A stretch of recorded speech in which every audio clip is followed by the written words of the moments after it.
This was a hard one. I've said this and then with conviction, and I mean it, and I told Rodney, I don't think anybody in America plays any harder than his team does. They compete. And they make almost 8 threes a game. They had 6 in the first half. Johnson had back-to-back-to-back threes, and they were energized. When they put that ball in the basket, they were energized.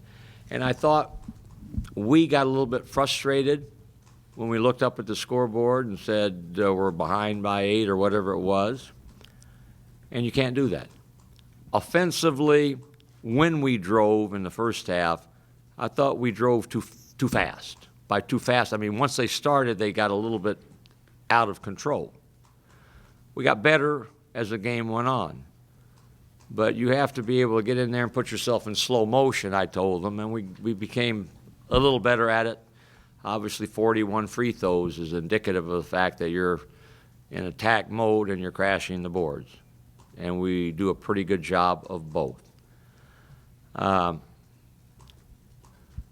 Xavier Thames, sometimes your worth to a team doesn't show up in the box score.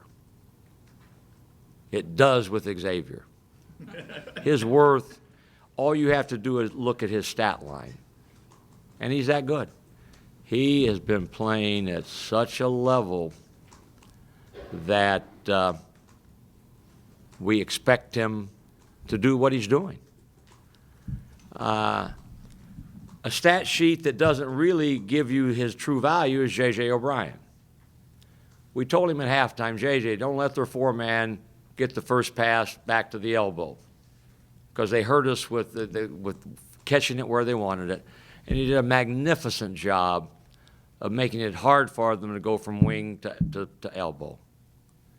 He does so many things that you don't see in a box score, and that wins.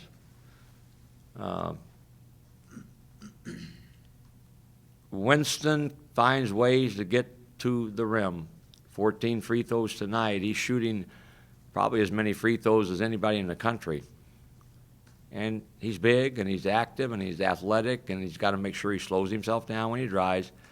But I thought that his defense in the first half it hurt us. In the second half, it without question helped us. So we did what we had to do, win. And we had a season and San Diego State record low turnovers with 4. That wins. I think tonight a little bit we had shots that normally have rolled in, at least some of them, that rolled out. And I'll use Josh Davis as an example. He's 0 for 8, and they were 8 layups that didn't roll in. Some of those got to go in. So you just got to keep shooting them, and they will go in. So we're appreciative that we got the victory. And our fans continue to help us. So we're like any league. Doesn't matter who you play, you better be ready to play as hard as you can, and if you play hard and productive, you're going to have a chance. It doesn't guarantee anything other than a chance, and I think we continue to play hard. 2 teams played hard tonight. Anything from me? Coach, your players use the phrase grinding a few different times. I'm curious, what about the makeup of the character of this specific squad makes them a bunch of grinders? They said that? Our kids did? When we started, pardon? Dealing with this game especially. When we started the season, that's what X wanted to have that be our theme, and maybe a little bit of a role from Memphis last year when they used that phrase as grinders. At times you have to be that, and we've talked about it in the locker room before, and they talk about it with one another. I'm glad he said that. I don't know that we made that a point of emphasis to be a grinder. We made it a point of emphasis, play harder than they do. And if you attempt to do that, you'll be playing pretty hard. And you must play smarter than we did in the first half. I also said that. But we have a group that it really does care that we win.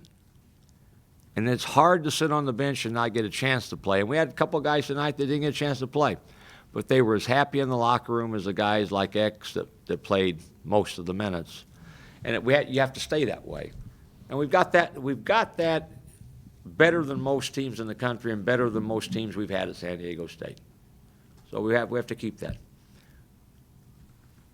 Coach, Skylar didn't score again, second straight game, and I think the last time he scored was 2-3 minutes into the Boise game, so it's been almost 3 games. Is there something tactically that's happening there, or I mean, he had his best game of his career against Kansas, and that wasn't too long ago. I don't think so. I mean, Skylar's MO has been not scoring a whole lot of points, and he had a career game at Kansas. We're hoping we can get a couple more of those before we finish. Tonight at Air Force, we're playing 4 guards on the other team. So you look up and say, you know, can we play with Skylar and Josh in there together? And he played 20 or 21 minutes. Obviously, we would like for him to get a couple baskets, but he only had 2 shots, I think, 3 shots. So you just got to not worry about that. You got to say, okay, we got to throw it into you some. You got to look to be an offensive threat, and if they sink in, kick it out and go from there. So I'm not overly concerned with that, to be honest with you. You know, I think he changed the arc of 2 or 3 shots when they drove in on him, and finds ways to create problems. Had 2 blocks and 2 steals on shot chart. I knew he had 2 blocks, so he gives you value. Obviously, when he has to be defended, so put him in the low block. If they don't guard him, he'll make a layup. Coach, you said earlier this week how the number one area improvement the defense needed was the defending the dribble drive. Did you see any improvement tonight? I know Fresno State is more of a 3-point shooting team, but any improvement? I thought we did better. Fresno drives too. The bullet points defend the 3, defend the dribble drive, take away dribble drive without fouling. And they shot 15 free throws and we shot 41. So we did a pretty good job of taking away the dribble drive. But they're quick. And, you have to sit down and guard. Winston's always going to be on a guard, guy smaller than he is. So you got to play smart. Use his length to contest a little bit, not try to climb into a guy that he knows is quicker than he is. But I thought we were pretty good at that, better than we were the last 2 games. Steve, you've integrated a lot of transfers over the years here, and you've been able to maintain a very high level of consistent success. How are you able to get that done? We've been selective with transfers that we've taken, many of whom we recruited and didn't get. So we knew character, we felt like we knew them as players. They've been good kids that want to play and win, and there are too many transfers everywhere. But as long as kids are transferring, if you feel like you have someone that fits, without naming names, we had 3 kids last year that begged us to take them that were transferring, and they're playing at a BCS school as we speak. And we chose not to take them for various reasons. So even though you say we've got transfers, we've been pretty selective as to who we've taken. And the guys we got now, Xavier Thames, we recruited X out of high school along with Chase Tapley. And we're disappointed we didn't get him. I knew we're getting high character. I didn't know that we would get a guy that plays as well as he is right now. I mean, he's playing really, really well. J.J. O'Brien, I was bitterly disappointed when he went to Utah. I thought we had him too. So when he left, his coach got fired and he left, I knew exactly what I was getting in those 2 guys. Josh Davis is a 5th-year player, a player that graduated. I hadn't seen Josh play. And then I started watching on film, and I said, he's just what the doctor ordered for us. He can rebound the ball, he's athletic, and we wound up getting him. So, we've had some guys that have helped us, and can throw Poli in there also. So, but we've tried to be selective. Next year's class, We have 4 high school players. So I think sometimes you do what you have to do to be successful. And the better you get, the more opportunities you have to get the better players coming out of high school. We signed 4 guys out of high school that everybody in America wanted, all 4 of them. And we got waiting in the wings a local, Angelo Chol, who was at Arizona, that transferred back. So it used to be the Blue Bloods didn't take transfers. Not anymore. You look at Duke and Kentucky and Carolina and at Michigan State and everybody, they take transfers. And if you get good ones who can do what ours have done, who are good people, you can win, and that's what we've done. Anything else? Steve, one more question if you don't mind. A couple of us are in from out of town, so Okay. another big picture question. No, I got time, so. If, what about this San Diego State team is different? As you know, the last 2 seasons, you had a great regular season that didn't end in the postseason, probably how you'd like with Gulf Coast, and then getting, I guess, upset, though, I don't, it was against a pretty good NC State team, if I remember. Just what about this group might be a little bit different that you see now that could portend some success in large? Last year, there were great expectations for our team last year. And the good news, but sometimes if you're a coach that's worried, the bad news is expectations. We won 23 games last year. We had won 25 or more 4 years in a row before that, and some people said, what happened? We won our 3rd game ever in the NCAA tournament with last year's team when we beat a really good Lon Kruger, Oklahoma team. Thinking we're going to play Georgetown, and thought we got lucky when we played Florida Gulf Coast, and they cracked us like they did Georgetown. They got on a run. So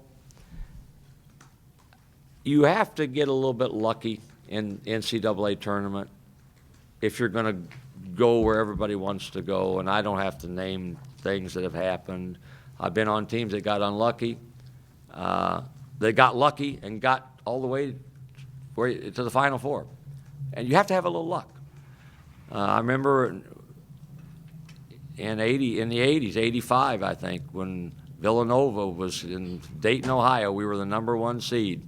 We beat Fairleigh Dickinson. They beat Miami of Ohio, luckily, made a basket to put it in overtime. They beat us and win the national championship. So our league is not done as well our league has not won as many games in the NCAA tournament as we have talent. So hopefully that'll happen, and hopefully we'll be one of the teams winning. So to grow the prestige of our league, we need somebody to do what Utah did before they came into the Mountain West. Let's get to a Final Four. When we got beat, the 34-3 team, we were good enough to win the national championship. And Connecticut beat us in the Sweet 16, and I thought we were better than Connecticut, and they won the national championship. So I'm hoping that we'll be in the tournament, 1, 2, get a decent seed, and 3, find a way to win and win a close game or 2, and lots of crazy things happen when you get into the tournament. So first we got to get in. Anything you can pinpoint why the league hasn't had much postseason success, Steve? Obviously, it's the RPI and those things, those metrics have borne it out, but in the NCAA tournament, why do you think the success hasn't been? I think until last year, maybe the year before. So it's been a maximum. The league's been in existence for 15 years. I'm the only guy here that's still here. I was here when it started in 1999. So we've had 15 years. The first 8 or 9, we were praying to get 2 teams in. We're praying maybe somebody would win the conference and somebody else win the tournament to get 2 teams in. Nobody got a single-digit seed, or very rarely did we get a single-digit seed. The last 3 years, we've been much better, and we've had some single-digit seeds, and we just haven't won as many as we would like. Last year, New Mexico had a tremendous team and got beat by Harvard, I think, in the second game. We had a good team, but not a tremendous team, and got beat in the second round. We were the only 2 that won a game. We had a record 5 teams in the tournament. but I don't even know this for sure, but I would say 3 of the 5 were a higher seed than the team they lost to, I think. So some of it, again, you know, you got to find a way to win, and until we do, with a little more regularity, people will say, well, it's an okay league. But it's a really good league, and it is hard. I think it's the hardest league in America to win on the road. When you have to take a plane to Denver and bus to Laramie, Wyoming, that's hard. It's hard to do, and we all have to do it. So nobody goes unscathed, and you have to keep working and keep getting better. And you know, if we get a single-digit seed or low, you know, a top 5 seed, let's say that would happen, then we got to push to say, okay, we got a great opportunity, and then find a way to win. Steve, I remember going back to the early '90s with the Fab Five team and how well you related with those guys. Over 20 years later, do you still have a good relationship with young guys, and do you enjoy that camaraderie with them? I think I do. I think I do. I told them the other day, I said, I had my 50th high school reunion in October, and I didn't go. And I remember when my mom had her 50th high school reunion, and I thought to myself, I didn't say it to her, 50 years, boy, you're old when you're going to your 50-year reunion. And I told them, I don't feel old until I look in the mirror and see that I am old. But, you know, I'm a good listener. The kids know that. And we've got a great staff, Pat. We've got guys that I've been with for a long time, and Dutcher and my son Mark and Justin Hudson, 5 years, come back now. So I got a great staff, and I allow the staff to be teachers and coaches, and our players. We preach 2 things: trust and respect. And we tell them that. You give to get. I can't demand it because I'm the head coach. It has to grow. That trust grows both ways. They know we care. So I don't think it's much different than what it's been when I came here 15 years ago, and we weren't very good, but the kids were good, nice kids, but we just weren't good enough. Yeah. Or when we were back with the group that everybody talked about. And I'm enjoying what I'm doing. I'm still having a good time, and winning allows you to have fun, but I'm having fun. Xavier, I was looking at his stats. He has almost the exact same minutes as last year. He's almost doubling his points. His shooting percentage is way up. Is this just that he's healthy, or do you see the difference in him as a basketball player this year? Xavier Thames is exponentially better than when he walked in the door as a transfer from Washington State. He has made himself better. I mean, our Mark Ziegler knows, he's watched every practice, and he's done that since X has been here, and he's seen the growth and improvement. When X was a sophomore, he had a knee injury that impacted his conference season. Last year, New Year's Eve, he hurt his back, and it affected everything that he did the rest of the season. Missed 2 games because of it, and he was never healthy. This year, he's been healthy, and he's playing at such a level. So his success has grown his confidence.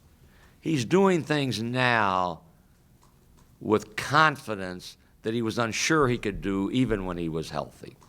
So I would say this physical health has had a lot to do with it.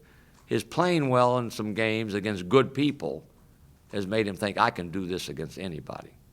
And he has. He really has. He's the guy you want to have the ball when you need something good to happen.